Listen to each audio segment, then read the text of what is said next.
Parang hindi kayo masaya kasi hindi nanalo ang Blue Jays kagabi. Bale, one-on-one naman, one-on-one. So, I'm following. Hopefully, sa third game, makabawi tayo. Anyway, it's a good Sunday afternoon today. Welcome to our Sunday worship service. And, okay, so, adjust ko lang ng konti para...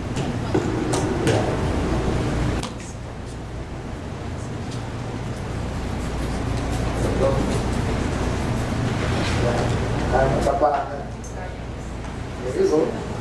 So, we're thanking the Lord because of this beautiful Sunday weather. It's a good weather outside. Medyo malamig na. It's a bit cold, but it's still okay. So, it's the last Sunday of the month. October 26. Ang bilis ng panahon. Next Sunday, it's November. And amen! May mag-birthday ng November. Amen. Amen.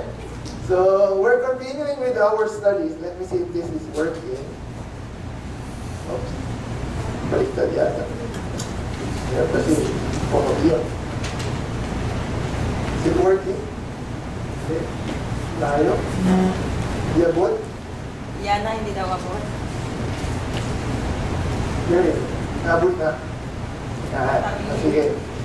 Again, we're still continuing with our series, our sermon series in the book of Galatians. Okay, so we are now in chapter 4 and we already have covered the first 3 chapters, right? And today, as we focus on our study, we'll be focusing on the 4th chapter. So who among you are here from the previous first 3 chapters, 1, 2, and 3? I hope you are here. And probably some of you have missed 1. So you could review it in our recorded video, right? So we will be discussing a sermon entitled Upholding Grace from the Gospel, right? We'll be looking on how Paul contends for the importance and the completeness of the gospel. When I say content, it means kung paano niya ipaglalaban sa Tagalog, right? Contending, para is the contender, right? So, we will look into how Paul contends the gospel. We'll be reading a passage again and rightfully dividing it to understand what God has stored for us today. And again, this is still part on our theme with the theme of sharing the gospel. Yun, nakuha ko na. Baliktad pala yung pinipindot ko. Okay, so, now it. This is part of our theme of sharing the gospel, and it's a walk through the book of Galatians. So we've been discussing the book of Galatians. We finished chapter 1, 2, and 3, and now we will be discussing chapter 4 on this letter of Paul to the churches in Galatia. And the intention for today's message is first to understand what the logical and spiritual reason for the basis of our faith. Ano ba yung foundation ng faith natin? Ano ba yung pinangahawakan natin? What is our belief, right?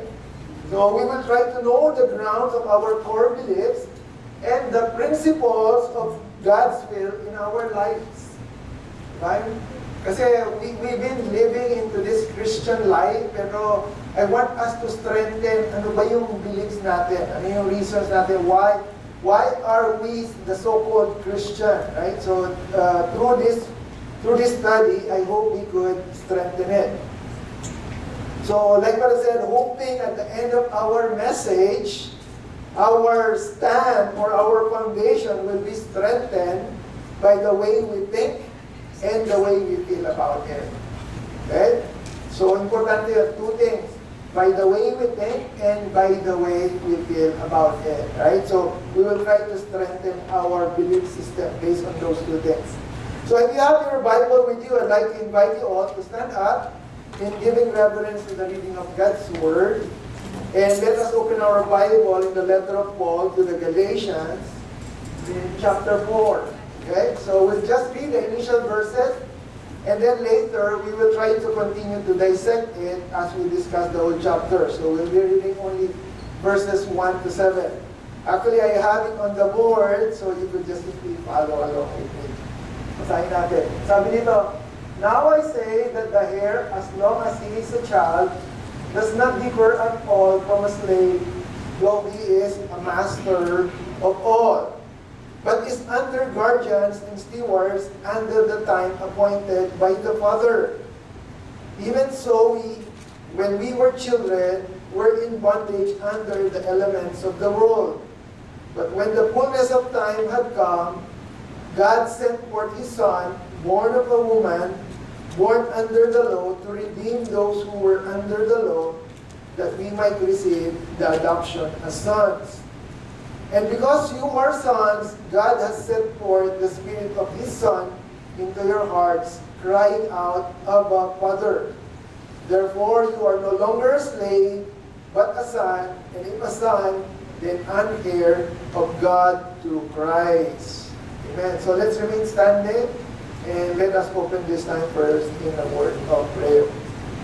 Our Heavenly Father God, Lord, once again, we are so grateful and thankful, Lord God, for you gathering us all together here, Lord God. First and foremost, to praise you, to worship you, Lord God, and to listen to your message for this afternoon, Lord God.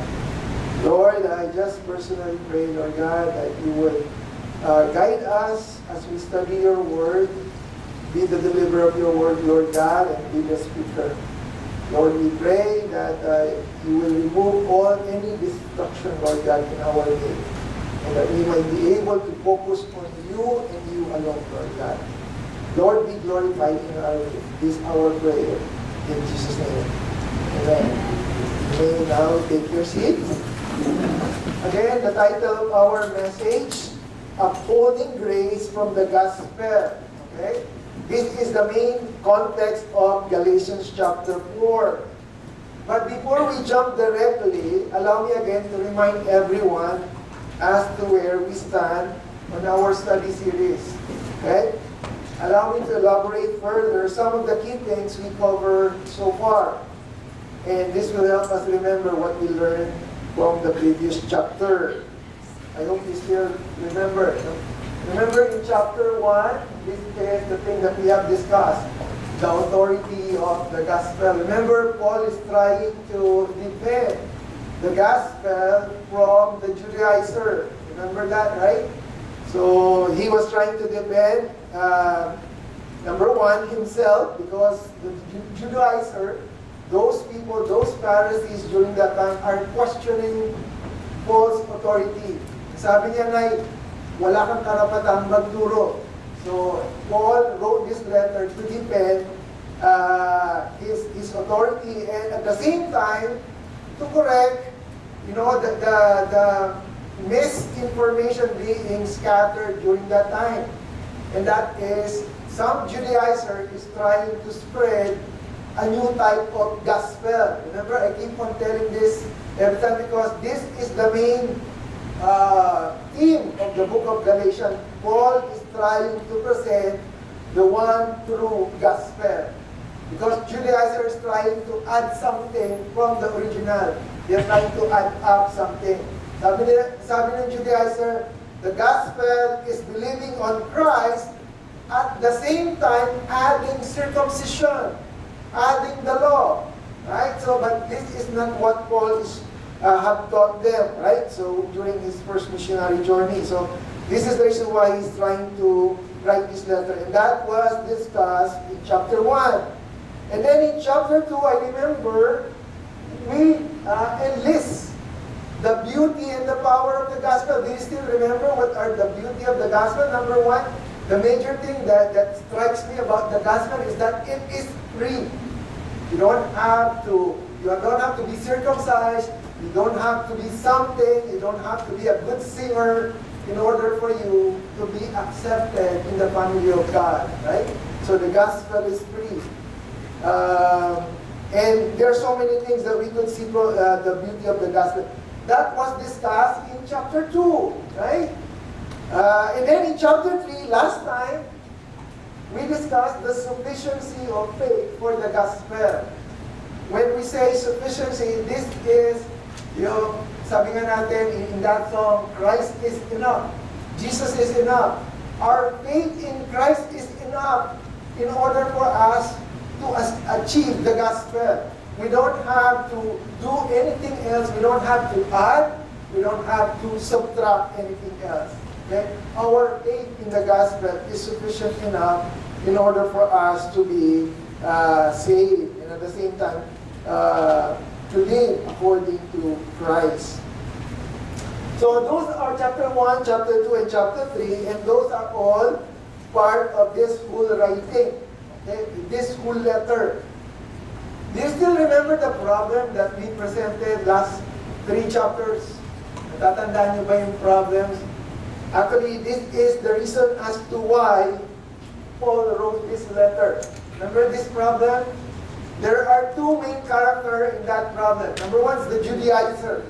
Remember, what is the problem that this Judaizer is introducing? Is that they are introducing a different type of gospel. Okay? They were saying that in order for them to be saved, like what I said, they have to believe in Jesus plus follow the law. Right? Not only that some of the Judaizers were, not only that, some of the Judaizers were discounting Paul's authority, right? So that was the problem the Judaizer is bringing to the church in Galatia. How about the Galatian? Okay, so kung merong nagtuturo ng mali, of course, may effect yun, right? And the effect from the Galatians believers is that they were being deceived. They were being misinformed. And in effect, they are turning back again to legalism. Dahil nauto sila, or dahil they were deceived, sabi nga dun sa chapter 1, di ba? Who bewitched you? Ano sa Tagalog ng bewitched you? Sino ang nangkulam sa inyo? Di ba? Yun ang sabi niya sa chapter 1. Why are you turning back from the one true gospel and turning yourself to the deception of the enemy? Right? Why are you turning back again to legalism? No, they are returning back to slavery. No, they were observing again the tradition of elders and the tradition of time. Actually, we will see this in some of the passages that we're going to study today too.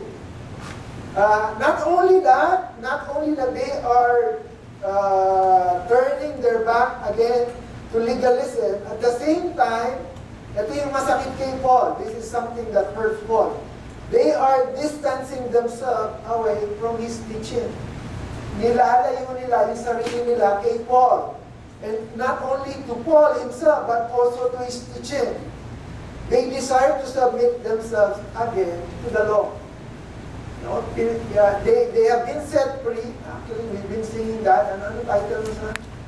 We have been set free, but they want to go back. Sino sa inyo yung nakulong na sa kulungan and you want to go back to the kulungan, right? To the jail. Right? You don't want, right? But this is kind of the same thing what's happening with these Galatian believers. Sabi nga nila, yung isinuka na, hindi na balikan. Pero this time, the Judaism is kind of doing the same thing. Diba? Sinabi nga ni Paul yun sa mga letter niya. So that was the problem. And these were the reason why Paul write this letter. Because of those 2 problems, right? Paul write this circular letter with the main intention of defending the gospel from the Judaizer that introduced a different type of gospel, and secondly, to encourage the believer to return and remain in the one true gospel. Is it important for us to understand and learn this today? It is, right? Kasi maraming nagta-turn away from the gospel. At maraming nagdi-deceive. There are so many people who's trying to deceive other believers in following a different type of gospel. So it's important for us to understand it. And to do that, at this point, Paul will make an appeal to the believers. Right? In chapter 4. Come on. Yeah.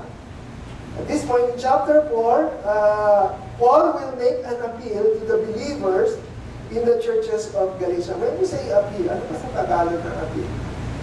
Hindi naman apila kasi parang yun din yun eh. Ano sa Tagalog? Ano yung talagang Tagalog ng appeal? Yung nagsumamo.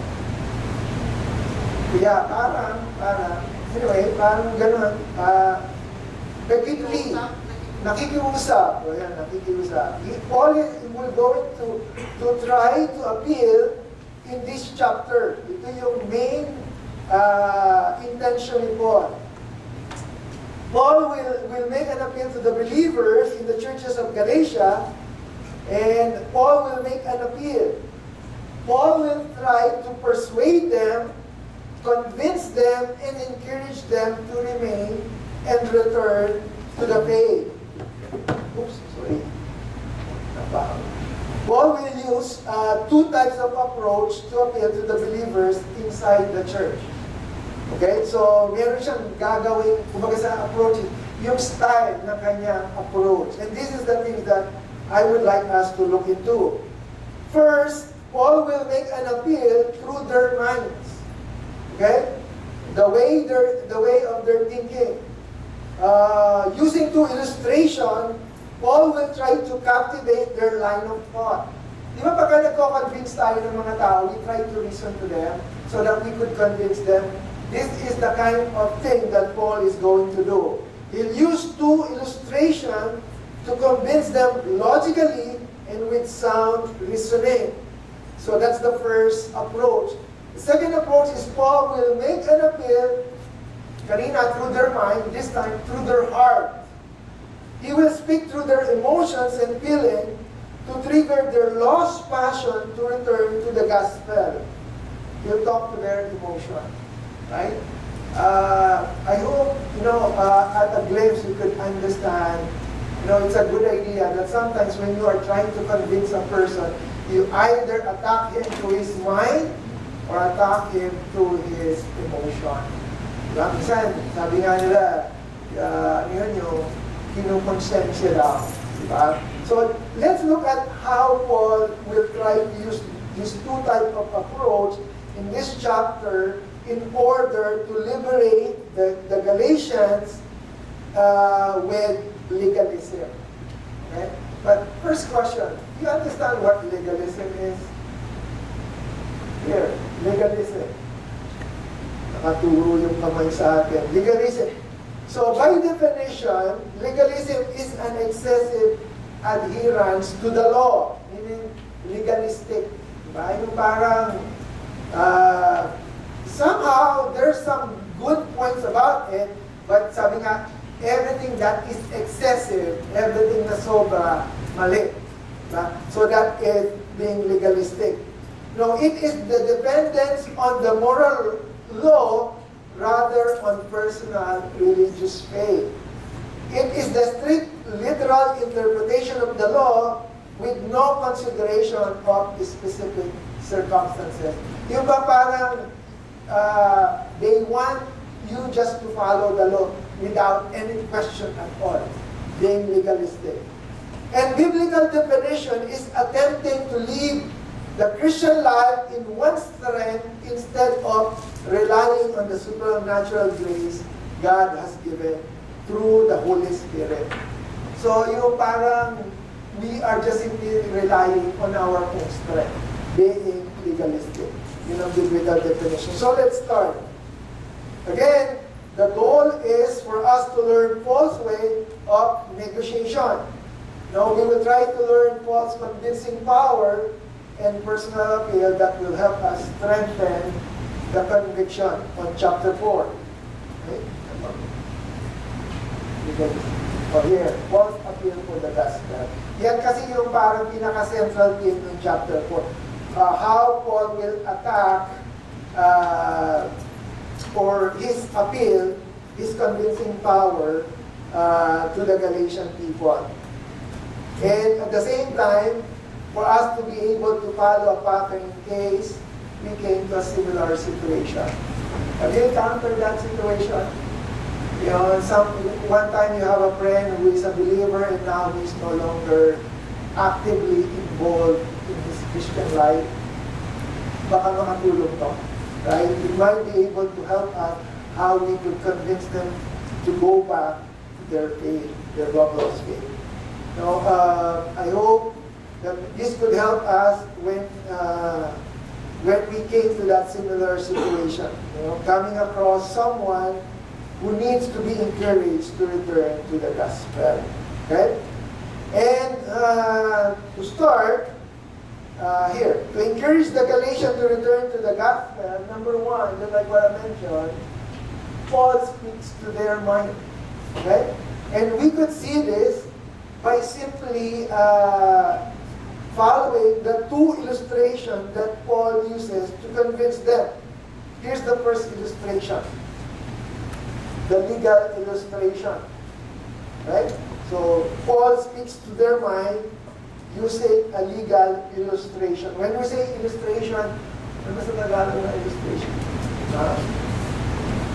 Kasi magaling na tayo sa English. Puro English na ginagamit na. Illustration. What do you mean? Ano sa Tagalog na illustration? Oh, see? Wala kayong mga Canadian na kasi. Anyway, I think you understand. Illustration. Okay, anyway, let's read verse 1. Okay, this is what it says. Now what I mean is this: as long as there is heir, is a child, he does not differ at all from slave, even though he is the master of all. But he is under guardians in household, administrator, or managers until the day set by his father. Okay, so what is Paul trying to say here? Right? So, to understand this passage, kasi if we're just simply going to read that passage in a shallow manner, it's kind of, oh, gano'n lang pala yun. But in order for us to understand this, we need to establish the idea by looking back at some of the historical background. Where does this passage parang saan galing, where does Paul get the motivation to mention that passage, right? And let's look at some of the historical background because there are some connection about it. And do you remember, I think everyone knows and understand, prior to the years before Moses, God called Abraham, right? God called Abraham first and spoke to him personally and made promises to him. God entered into a covenant with Abraham. God established a personal relationship with Abraham. Right? Remember Abraham, he is the father of all nations. Before Moses, before the law, it was Abraham first, right? God made promise that Abraham would have descendant. And this is despite Sarah's age. Right? Sarah is his wife. Despite of his initial doubt, God came to him and said to Abraham, Abraham, I am your shield and your exceeding great reward. Remember, this was, if you look at Genesis chapter 16, you could see this conversation between God and Abraham. So dumating ang Lord, tinawag niya si Abraham, and he made a promise to Abraham. God said to Abraham, look at the sky, Abraham, and if you can number the stars, can you? So shall your descendants be. And it's going to come from Sarah's own womb. So this was the initial promise that God gave to Abraham. And Abraham believed God, and it was accounted to him for righteousness. So right then and there, God established a right relationship with himself based solely upon belief, right? Upon faith. Abraham believed, and it was accounted to him as being righteous. Right? So that was the initial encounter of God to Abraham. Is it important? Is it related to what we are going to discuss? Yes. The only thing that I would like you to see right now is that before the law, it was Abraham. Okay? And after Abraham, sino sumunod? Isaac, his son, right? And then Jacob, and then the 12 tribes. Then God, through Moses, after some time, after several years, God calls Moses, after bringing out of Egypt, into their own land. Right? Di ba? Una, after of so many years after Abraham, dumating na yung time ni Moses. And then at first, they were inside captivity inside Egypt.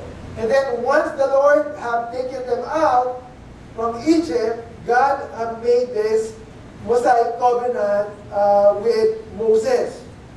He established a covenant with them, and it was called the Mosaic covenant, the law. And that was when the law was given, the Torah. In the law, listen to this, God gave the Ten Commandments. So, the Ten Commandments was not given to Abraham, but it was given several years to Moses. But after he gave the Ten Commandments, God gave a detailed set of blueprints to Moses to build the tabernacle. Remember, after God gave the Ten Commandments, the next thing is, God wants Moses to build a place of worship. Right? So, yung place ng worship is not like this. Ano siya, parang malaking tent, di ba? And along with that instruction, listen to this, God had given Moses some parameters on how they would operate. Nasabi ng Lord, okay, you build the tabernacle and this is how are you going to approach me. Hindi ka pwede, you cannot go inside just simply, by barging in. You have to clean yourself, you have to do all these sacrifices, and this is how are you going to offer sacrifices. So there are some parameters, there are so many set of law. And this is where the Mosaic law came to birth. Okay? In the law, sabi ko nga kanina, inside that tabernacle, that meeting place for worship, God had given Moses the parameters on how they would do things. And that is when Judaism was established. Right? Remember, Judaism was not established during the time of Abraham. Judaism was established during the time of Moses. In fact, Judaism, this set of parameters, this set of law, which is called Judaism, was introduced in the time of Moses. Okay? And I would like to think that this is the only religion in the world that God has given to man. Pastor Adel, is that true? Judaism is the only religion? Yes. Because Christianity is not a religion, it's a relationship. Right? So, when you say religion, religion is a set of rules, set of parameters. And there are so many religions in the world, but it doesn't come from God. Only the religion that God has given to man is the one that He gave to Moses, and that is Judaism, the Mosaic law. Okay? So, is it important? Yes, because this is again aligned to what we are going to study today. So, with Moses, God established the covenant of the law. And this is what the Bible refers to Judaism. A set of religious parameters that God gave to His people to serve a purpose. And listen to this. May purpose yung law. But that law, God gave to His people to serve a purpose.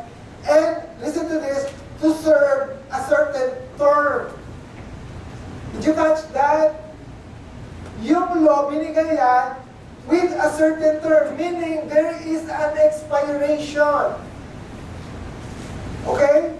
Kasi this is something that a lot of people is misunderstanding. They thought that the law will continue eventually. No.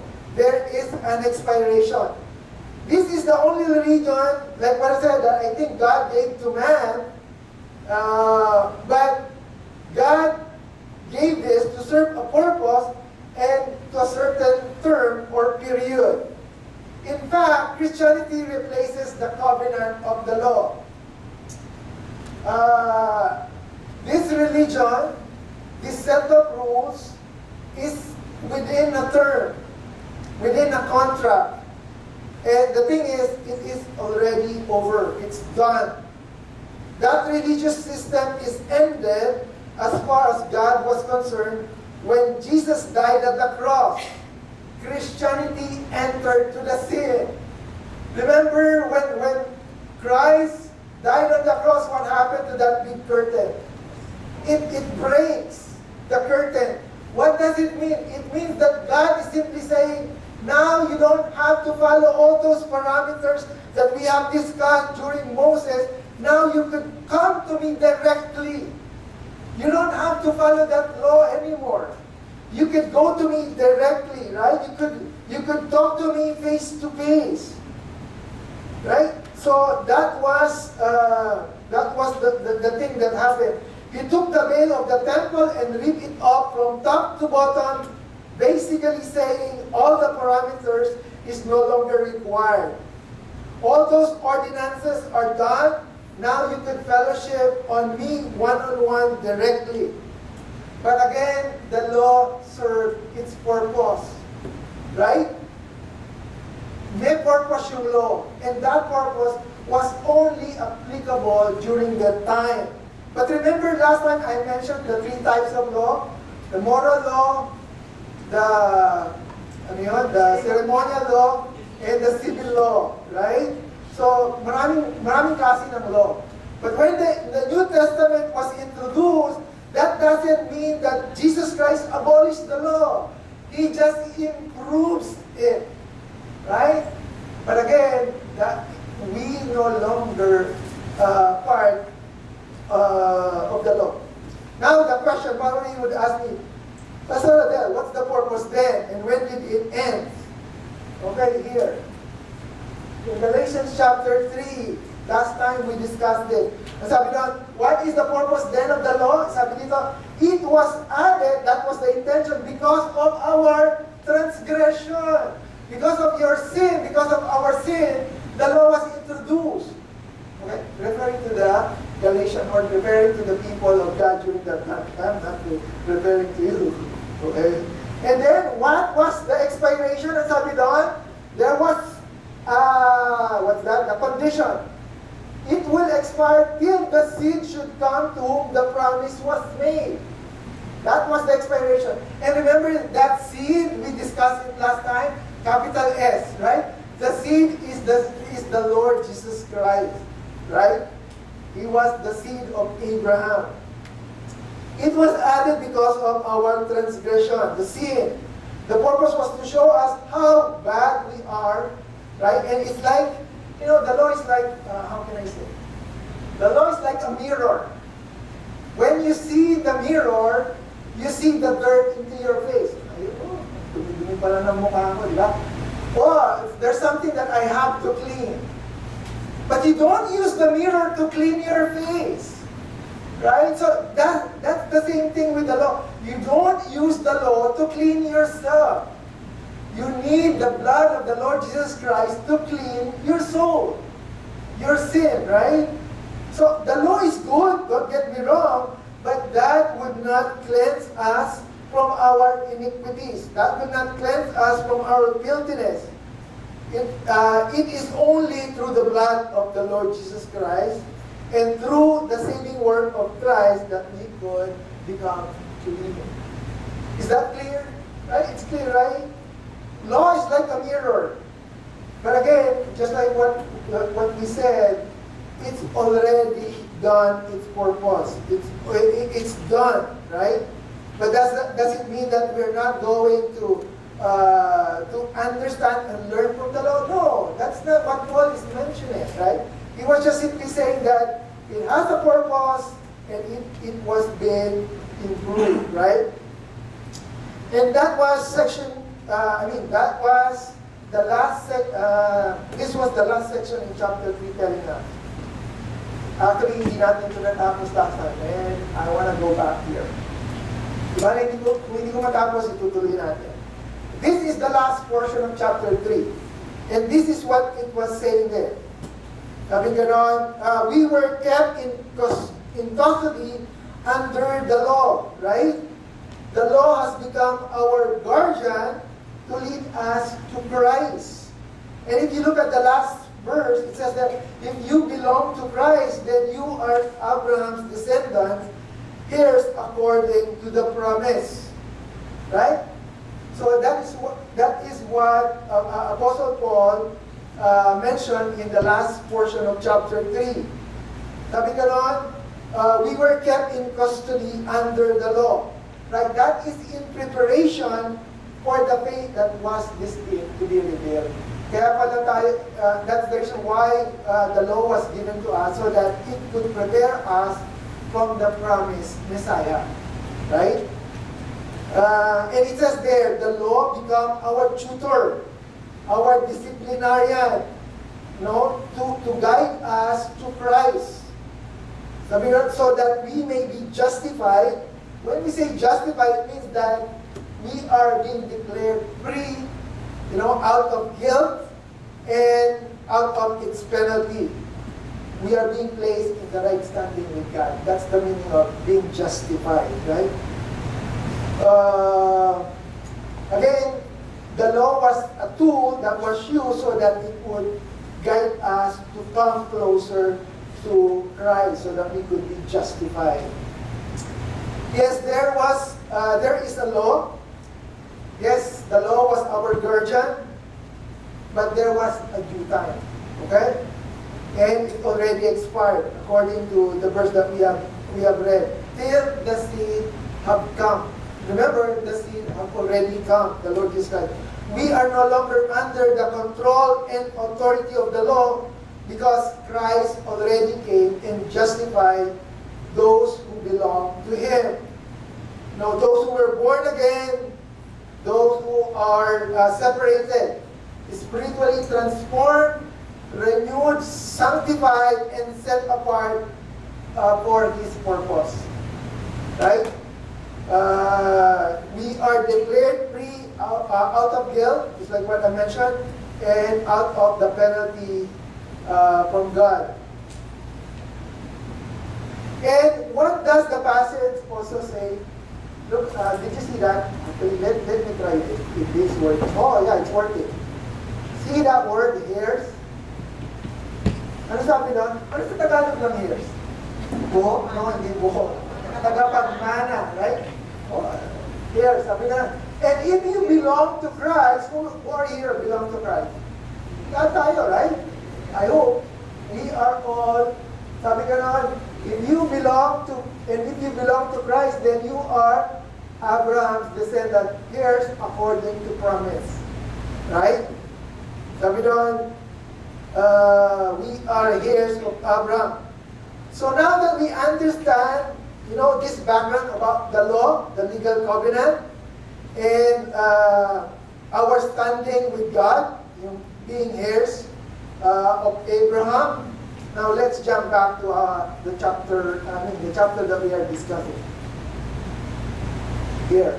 So now, that here, tagapagmana, is basically this same thing here, what he is referring to, right? Sabi niya ganon, now, what I mean is this, as long as the hair, the tagapagmana of Abraham, the descendants of Abraham is a child, he does not differ at all from a slave, even though he is the master of all. But he is under guardian and household administrators or managers, referring to the law, until the date set by his father. So, technically, what Paul is doing here is just simply reiterating what we have mentioned previously, right? Paul tried to explain them again and again, and making this as an appeal, right? Paul is using the common knowledge of a life of a Roman child from childhood to adulthood, because it is common knowledge during that time that until a person comes to adulthood, he or she is under a legal guardian. What do you mean, Pastor Ben? What I mean is that during those times, miski anak ka ng hari, even though you are the son of the king, when you are still a child, even though, sabi nga nila, eventually you will become the successor, you cannot make any decision once you are still a child. you will still be bound to yung ano tawag doon? Authority ng guardian mo. Hindi ka pa pwedeng magdesisyon, right? Just like our kids nowadays. As long as you are still considered under minor, you cannot still make a decision. Same thing with them, right? So basically, this is what Paul is trying to explain here. He was trying to explain the frustration, you know? The frustration is that we are all a child, but there was a freedom that was given, right? In God's proper time, sabi ganon, you had fully come, and God sent forth His Son, right?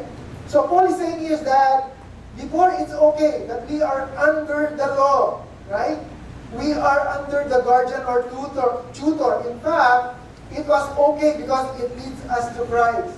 Kasi a lot of people might have misconception that, oh, the law is bad. No, Paul is saying, no, don't look at it as bad. Actually, it's okay.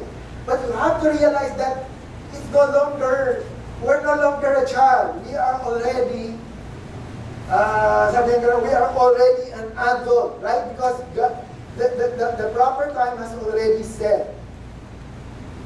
The time is done. The time has come, and the time set by the Father has come. And we are no longer under the law. Actually, He's informing them. He's saying that we used to be slaves under the man-made religion or the philosophical teaching of the world, but now, because of the proper time has come, we are all liberated and redeemed. Right? So, Paul is just simply trying to persuade them. He's making an appeal to them na, oh, don't think that you are still a child. Don't think that you are still a slave. Right now, the Lord Jesus Christ already redeemed us. So basically, that is how He's trying to convince them. And I hope I'm convincing you all too, by the way of this explanation, right? It's like Paul saying to them, hey, wake up and realize that you are no longer under the law, but rather are free. Paul explained to them that God already sent His only begotten Son, and they were already redeemed. Now, Paul is encouraging them and saying that they are no longer slaves, but adopted sons and daughters. Telling them that they can now call God Daddy. Sabi ni Kuya kanina, di ba? Abba, Father. Actually, that was the idea here. See, verse 6, right? And because you are sons, God has sent the Spirit of His Son into your heart, crying out, Abba, Father. In Greek, that is similar to Daddy. Right? Ganun ka personal. Right? So this was the idea of the first illustration. The illustration of legal illustration. So basically, Paul is making an appeal to them na, huwag na kayong umalis, to your found faith. Don't go back to legalism. Because, you are already set free. You are no longer slave, you are no longer a child, but God has already redeemed you. And He is using that legal illustration of the life of a Roman child. Okay, now let's move on to the second illustration. Actually, dalawa lang naman yan. Let's move on to our second illustration. And the second illustration is an allegorical Old Testament illustration. Okay? Let me read it first. Sabi dito, tell me who are bent on being under the law. Verse 21. We jump to verse 21. Do you not listen to what the law says? For it is written that Abraham had two sons, one by the slave woman and one by the free woman. But the child of the slave woman was born according to the flesh and had an ordinary birth, while the son of the free woman was born in fulfillment of the promise. Now these facts are about to be used by me, Paul is talking to here, as an allegory. Did I pronounce it right? Yeah, allegory. Allegory. Okay. So I think my first question to everyone is, do you understand what allegory means? Allegory. Okay, let's define what allegory means. Kasi sabi ni Paul, I'm gonna use this illustration as an allegory. Okay, sabi nga nila, ano ba? What is the difference between allegory and analogy, right? Actually, here, allegory by definition is a story, a poem, or a picture that can be interpreted to reveal a hidden meaning. Typically a moral or a political one. Allegory is like symbolism, interpretation, or indirect representation. But the difference between allegory and analogy is this. Allegory is a full story where character, events, setting represent abstract ideas or a deeper meaning. While an analogy is a simple comparison between two different things to explain a concept. Now, think of it this way. An analogy is a single, often brief comparison, whereas an allegory is an extended narrative comparison that can be interpreted for a hidden, often moral or political message. Kinuha ko yung kay ChatGPT. Okay? Well, because I wanted to understand what's the difference between allegory and analogy. Because Paul is saying, I'm gonna use this as an allegory. So eventually I found out that allegory is trying to use a story to reveal a certain meaning or a certain idea or lesson.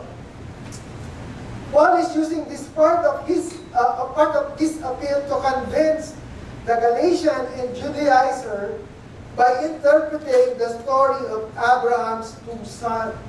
Right? Remember, who is the son of Abraham? Isaac and Ishmael, right? Using them as an example for them to distinguish their standing in God. Okay. So in short, basically Paul will use this illustration so that the Judaizers and the Galatians would know, who are you? Are you Isaac? Are you from Isaac or are you from Ishmael? Right? And this is, like what I said, this is the illustration that he's going to use. With the intention in mind, Paul will show that the system of grace and the system of law cannot exist together as a principles in our lives. Okay? Kasi ito naman talaga, this is what really Paul is trying to contend here. Contend, pinaglalaban. Okay? Contender, pinaglalaban. This is what Paul is really trying to contend here. That he is telling that the Galatian people that you are already under grace. You are no longer under the law. And now he's using Isaac and Ishmael in the representation of grace and the law. Now, let's see what further Paul says here. Sabi nga ganon, in verse 21, tell me who are then under the law. Do you not listen to the law? For it is written that Abraham had two sons, one by the slave woman and one from the free woman. The slave woman was Hagar, yung katiwala ni Sarah. Sarah is the original wife. But the child of the slave woman was born according to the flesh and had an ordinary birth, while the son of the free woman, Sarah, was born in fulfillment of the promise. Remember, God promised Abraham, I will make you a nation of a big nation. And that is through Sarah. Right? And sabi nga, Paul will use this as an allegory. Sabi nga, and here, sabi nga, this woman can represent two covenants. Covenant of faith and covenant of law. Right? One from Mount Sinai that bears children of slavery. See, she's Hagar. Yung katulong, right? The maid. Now Hagar is Mount Sinai. Remember what Mount Sinai represents? It represents the Ten Commandments. This is where the law was given. Right? So the covenant of the law. And she corresponds to the present Jerusalem. She is a slavery with her children. But Jerusalem above, what is Jerusalem above? Mount Zion. Right? Mount Zion is Jerusalem above, right? But Jerusalem above is free, the heavenly, right? She is our mother, representing who? Sarah, right? Here, verse 27. And then for it is written, rejoice. He's quoting the Old Testament. A barren woman was not given birth. Break forth into a shout. Who are not in labor, for the desolate woman has many more children than she who has a husband.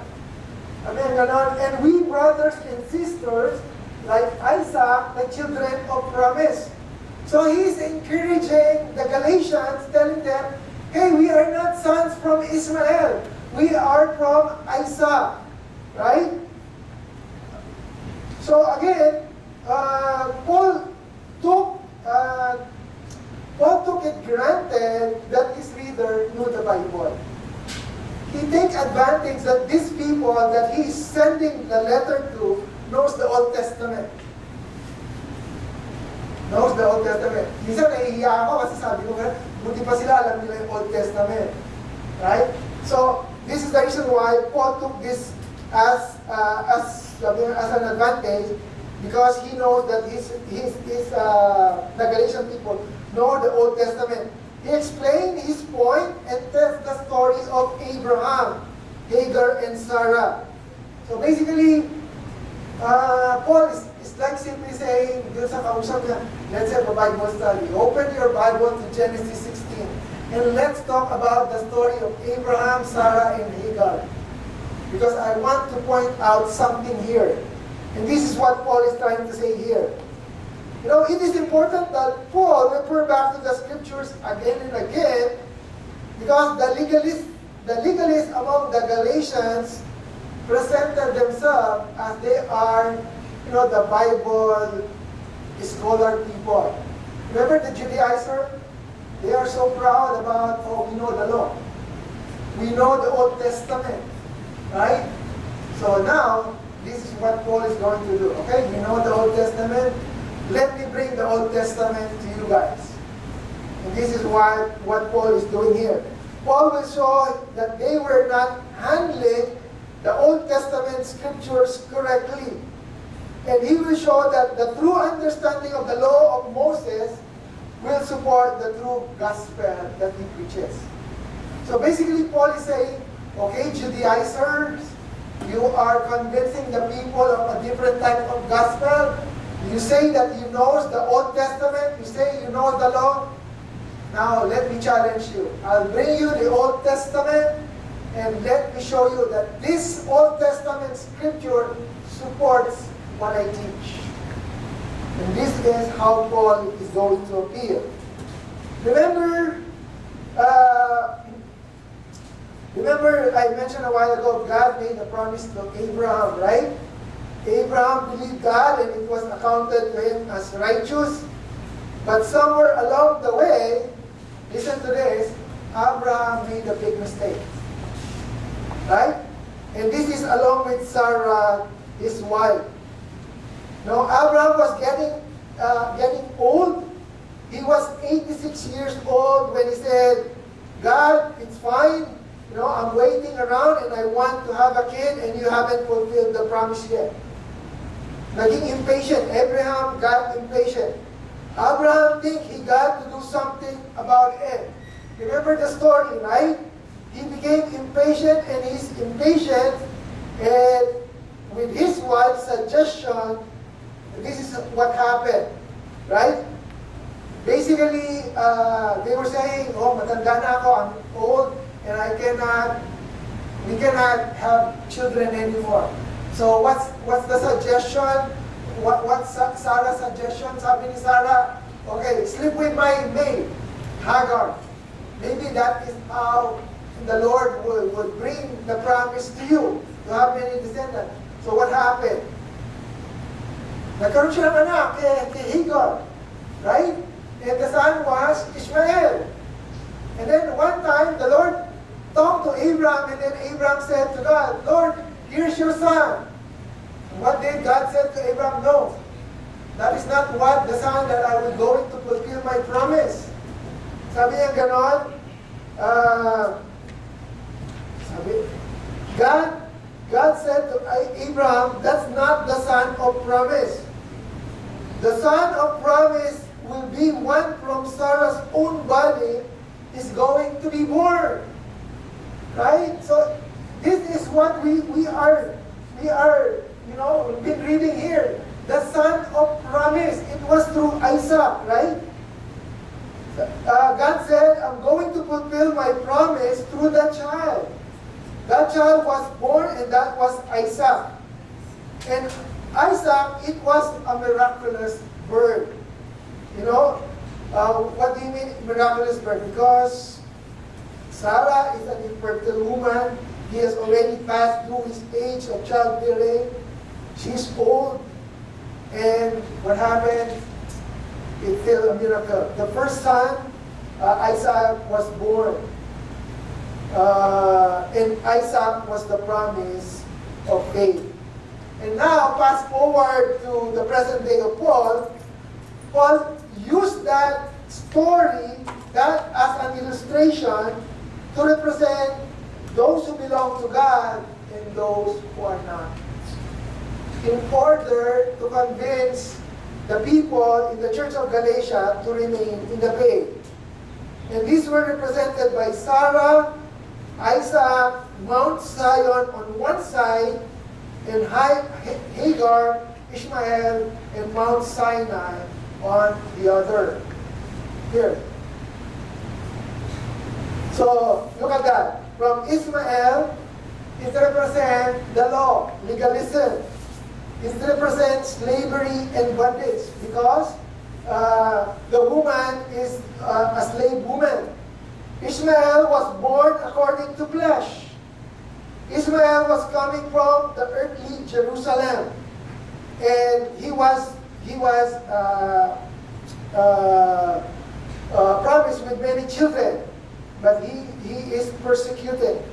But on the side of Isaac, through Christianity, there is freedom because Isaac came from the free woman. Isaac was born by God's promised miracle. He's coming from heavenly Jerusalem, from Mount Zion. And he would have many more children. But the thing is, he will be persecuted. Right? Yung children. Ishmael will be inheriting nothing, while Isaac heirs will be inheriting everything. Ishmael relationship is based on law keeping, but on Isaac relationship is based on trusting God. So, did you see what Paul is trying to do here? Paul is giving the story, an allegory of the story of Ishmael and Isaac in order to make an appeal to the Galatians so that they would be convinced to remain on the faith. Right? And basically that is what he's trying to do here. Paul is making an appeal. Now let's be close in 5 minutes. 5 minutes. Tapos na. So the first appeal was Paul speaks to their mind. Diba? Ganun naman tayo. We challenge the mind so that we could convince people. And the second thing is that Paul speaks to their heart. Kung hindi ka makuha sa mind, if I cannot convince you through the way you think, I'll try to convince you in the way you feel, through their emotion. And this is from verse 8 to verse 20. It's going to be short. This part was part in the middle of chapter 4. And there are 3 things that I would like to highlight here. The first one is that he's called for them to return. Okay, look at that verse. Sabi niya sa verse 9, how is it that you are turning back again to the weak and worthless elemental principle in which you want to be enslaved all over again? At tayo babalik. Now, why are you returning to the law? Right? Why are you returning to slavery? So basically, Paul is trying to pinch their heart in order for them to feel that there's no need for you to go back. Right? Secondly, Paul speaks to their heart calling them to review. What do you mean, Pastor Rodel? Look at the verse. Sabi dun sa verse, actually, in-highlight ko lang yung weight ng verse. Sabi sa verse 15, what then has become of that sense of blessing and the joy that you that you once had? Right? Sabi niya, so have I become your enemy by telling you the truth? Diba? Parang siya sabi ni Paul, magkaaway na ba tayo ngayon? Diba? Parang, he's trying to, ano tawag nila doon? Namamonsensya na si Paul, right? He's trying to, what was that? Guilt trip, right? In a positive way, right? Sabi ko nga, this is how Paul is trying to approach them. If I cannot catch you through your logical thinking, let me catch you through your heart. Diba? Sabi niya, hindi na ba tayo batid? Magkaaway na ba tayo ngayon? Ano nga nangyari? Before, you used to help me. Sabi niya, in fact, there is a point that you would like to give me your eyes. Kasi do you remember, Paul has a problem with his eyes. And this is how Paul is trying to speak to their emotion. And Paul is just simply, at this point, the Lord is basically telling us, this is how Paul is trying to talk to them to reconsider. To review the things that you had in the past.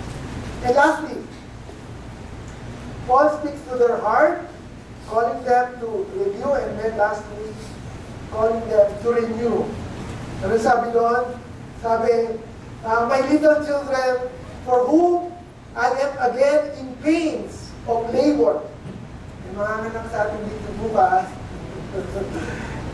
there would be pains in labor. Sabi ito, until Christ is formed within you. So, Paul is simply saying, para akong si Vanessa, manganganak ako sa inyo na ganun kahirap. Diba? Sabi niya, so basically what Paul is trying to say here, you have to rebirth, you have to renew. Right? Para kayo until na ipanganak kayo muli, hindi mawawala yung hirap ko. That is basically what Paul is trying to say here. He's trying to touch their heart so that he could convince them and he would appeal to them na you remain and go back. Okay.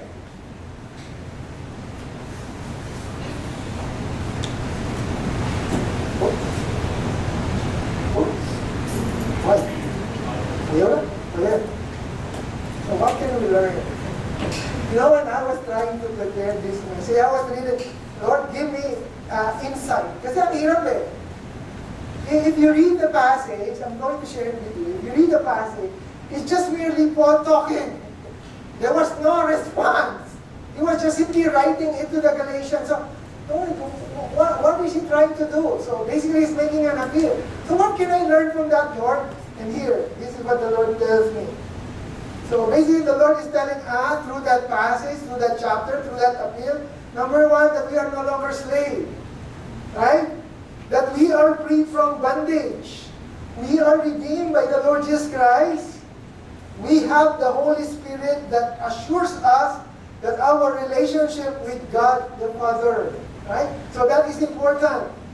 That we are now sons and daughters. Tingnan niyo yung katabi niyo, mukha bang sons and daughters siya ng Lord? O mga mukhang demonito, demonita. Laging nakikipag-away pa din. Right? So, again, this is what Paul is trying to say here. We are sons and daughters. And remember when the enemy is trying to tempt you, tell him, hey, I am sons of the living God. Right? What else? God knows us. God's work will not turn in vain. We are adopted here, part of the lineage of the pre-human. Who are from Ismael here? We are all from Isaac, right? Isaac. Yeah, Isaac ako. Blue Jays ako. Isaac ako. Di ba? I belong Blue Jays, right? And the thing that we have to learn here is that it is unreasonable and foolish to turn away from the grace of the gospel. Yun naman ang point ni Paul eh. Sabi niya, it's foolish. when you turn away from the gospel. So what is our action point? Our action point is we have to guard ourselves from deception. Kaya naman sumulat si Paul because of deception. Remember always Christ's redeemed work in our life. Live as son and daughter, not as a slave.